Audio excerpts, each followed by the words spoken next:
राम राम मंडळी, कसं काय? तर आज होता शनिवार आणि शनिवार रविवार म्हटलं की आपण होतो भवरे. आज भटकंतीसाठी आपण निवडलेली जागा आहे मुंबईची देवभूमी, जिथे आपल्याला natural hot spring water experience करायला मिळते. जाताना रस्त्यात वज्रेश्वरी मातेचे मंदिर आम्हाला लागले. दर्शन घेऊन आम्ही निघालो हॉट स्प्रिंग वॉटरच्या शोधात.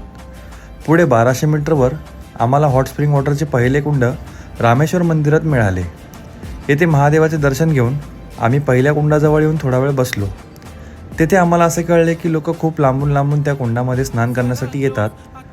त्यांचे असे म्हणणे आहे की इथे येऊन कुंडात स्नान केल्यानंतर स्किन इन्फेक्शनसारखे आजार निघून जातात. पुढे आम्ही निघालो 7 हॉट स्प्रिंग वॉटरच्या शोधामध्ये, जे इथून फक्त 500 मीटरच्या अंतरावरती होते. या कुंडाच्या आजूबाजूचा ॲटमॉस्फिअर खूप एंटरटेनिंग होता. थोडा वेळ